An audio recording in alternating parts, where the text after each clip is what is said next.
hope things work out for you. Rebellions are built on hope. Rebellions are built on hope, right? That line echoes across Andor, Rogue One, and A New Hope. Star Wars is built on hope. But is it really? The incredible magic of Andor's final season is how it looks beyond hope and dares to ask a deeper, harder question. What does it really take to build a rebellion? And that's what I'd like to explore today. So if Andor made you love Star Wars all over again, this is the video you're looking for. Hope. Yeah, rebellions are built on hope. So, is hope the heart of the rebellion? Help me, Obi-Wan Kenobi.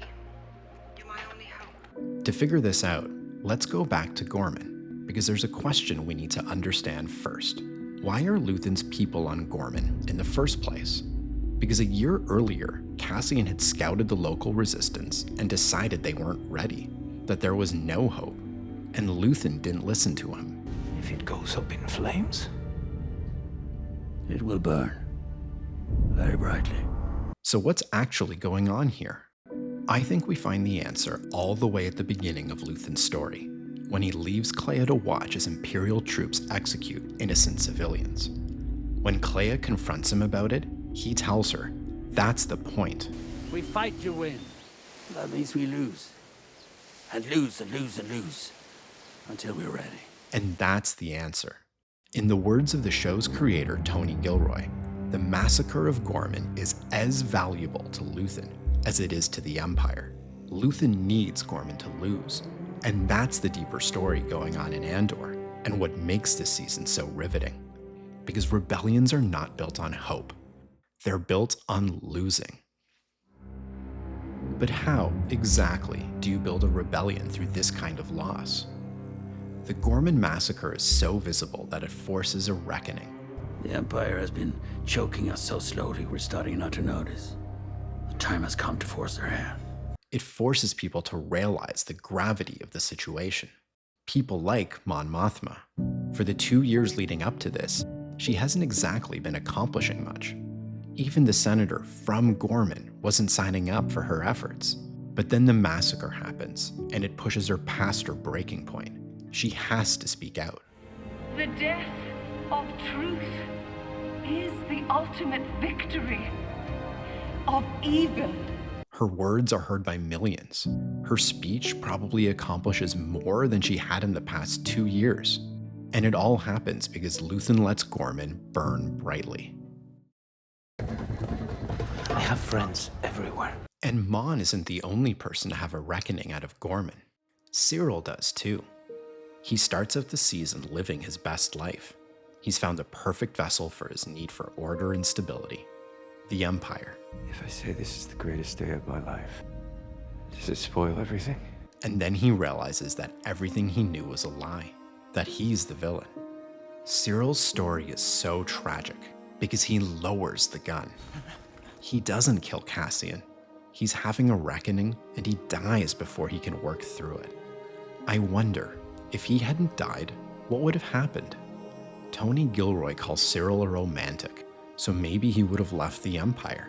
Maybe with his pathological need to right injustice, he would have found his way to the rebellion. Maybe. And that's the point. Luthen wants millions of people to have their own reckonings, to grapple with their own maybes. And that's what makes this line so moving. I hope things work out for you. Rebellions are built on hope. Because there was never any real hope for Gorman. Luthen needed them to feel hope, so that they would fight and lose, so that the rebellion could eventually win. I wake up every day to an equation I wrote 15 years ago from which there's only one conclusion. I'm damned for what I do. And we are well acquainted with the kind of person who's willing to let an entire planet burn just to further the cause. This show might be called Andor, but everything in Season 2 feels like it's sitting under the shadow of Luthen Rael, the brutal leader needed to build a rebellion. Someone who's willing to kill a source he's worked with for a decade. Poor Lonnie. Or maybe you're not as strong as I think. Maybe not. But we also see another side to Luthen this season. he also has his moments of weakness, and he needs someone to help him stay on the path. You keep pretending it's all under control. Are you done? Kleya. When he wavers, she keeps him barreling forward. In the words of Tony Gilroy, Luthen's afraid of her. She's the navigator. I have friends everywhere. But Luthen's leadership isn't just brutal. It's formative. It shapes the people who shape the rebellion, and it's guided by a deep moral code, like when he lectures Kleya right before bombing Naboo. Look at me. He wants her to understand how her actions will twist her soul. You need to accept what you're leaving behind. He's actually afraid for her. And on Aldhani, he gives a lecture to Vel. Look at me! You wanted to lead. This is what it comes to. And it shapes Vel, Look at me. because in the midst of her grief, she gives a similar lecture to Sam. She was everything that you have daydreamed about. And a year later, Sam saves Cassian's life, in effect, saving the entire rebellion. You can't resolve Luthen's contradictions, his ruthlessness, and his deep moral code. And that's the point. These contradictions are what it takes to build a rebellion from nothing. But this kind of brutal leadership doesn't work forever, because it has consequences. People stop trusting you. I'm not sure what you're saying. How nice for you. Killing Tay Kolma might have been the right move, but it cost Mon Mothma's trust. Rushing Vel and Syntha into Gorman may have been the right move, but it costs Vel's allegiance. And did you catch that it was Luthen via Lonnie who planted that mole in Bail Organa's organization? I wonder, was the side effect of this mole the eventual destruction of Alderaan? Paranoia, his secrecy, his inability to collaborate, the web of doubts that he created. I can't keep track anymore. And this brutal leadership doesn't just alienate, it's also exhausting. We're drowning. Cassian sees this a year into his service with Luthen, when he's taken hostage by a group of rebels that he and Luthen had actually been supplying. So who's really in charge here? Without leadership, structure, and a chain of command, the rebellion can't grow beyond Luthen's network of cells. And that sets the stage for Yavin, because those cells need to come together into a larger organization, called an alliance. And for an alliance to work, you need people to work together. You need trust. You need a kind of leadership that's completely different than the kind of leader Luthen needed to be to get the rebellion off the ground. And Cassian sees that. You left us anyway. You left us behind. I made a choice. I made the right choice. No one can do this alone. It's tragic, yet beautifully poignant that Luthen would get pushed to the side by the very rebellion he created. We're talking about someone who's been a thorn in our side since we began building this alliance. And I think deep down, Luthen knew that this was inevitable. The rebellion isn't here anymore. It's flown away. When he said, I burned my life to make a sunrise that I know I'll never see. he didn't just mean giving up his life and sacrificing his soul. I think he also meant being hated by the very people who take on his torch. A father left behind as his children step into the world. We're not Luthen's puppets anymore. We're not a bunch of maniacs running around Aldhani. We're building a real army. But even then, despite everything that Luthen and the rebellion are doing, it's not enough. The Empire is still one step ahead of them, because building a rebellion also takes blind luck. Now, shall we take a guess at what he might have told Luthen Rail? It's a completely lucky break, Dedra being so good at scavenging that she centralizes the Death Star secrets, opening the door for Lonnie to connect the dots. Good luck, Dedra. But maybe the real lucky break was Syril's death, because on Gorman, Dedra seemed to be having her doubts as she came face to face with the massacre that she'd engineered. If Syril had lived and had his reckoning, would she have doubled down on her job and still created this intelligence breach? But back to the story.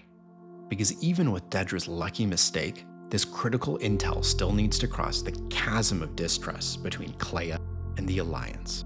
You need a translator. And I made my choice 2 years ago to join here and be part of this. Someone with his feet in both worlds. But it's insulting. to hear him run down by people who have given a fraction of his sacrifice to this rebellion. It turns out that Cassian's decision to switch allegiances from Luthen to Yavin, it's everything. You need to hear us out. And it happens because Cassian has always been able to walk between both worlds. Like here.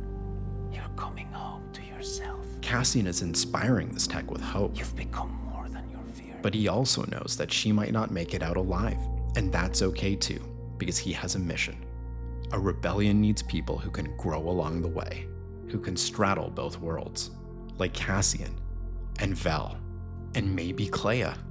We see this glimmer, what Tony Gilroy calls a Mona Lisa smile, as she sees what her contribution has been and what she and Luthen have accomplished. A rebirth in the rain, the possibility that she can look past her anger and find a new home in the Alliance. I have friends everywhere. And that's the final piece of the puzzle. You're here with friends. A code word that takes on a new meaning. Community. Back to Tony Gilroy. From Ferrix to Aldhani to Gorman, we see the carelessness and cruelty that goes into the destruction of community. And on Yavin, we see a community being created. A community rooted in mutual support and mutual sacrifice. I'm not sure how to thank you. Make it worth it. Make it worth it. Because ultimately, a rebellion is built by sacrifice. Can't toast them all, can we? And that's what makes Andor so remarkable. Because after you watch it, you can't look at A New Hope the same way again. All of these people who give their lives to pass the torch to a farm boy who sets out on a quest and becomes a hero. All the people who don't get a medal. You made it worth it. So, what does it take to build a rebellion? A brutal, long grind. More loss than winning, incredible moral complexity, blind luck, and hope. Yes, hope. So I'm choosing for the both of us. I'm choosing the rebellion. Hope that all the sacrifice will be worth it. I'm Kapil. This is Show Me the Meaning. Thank you so much for watching.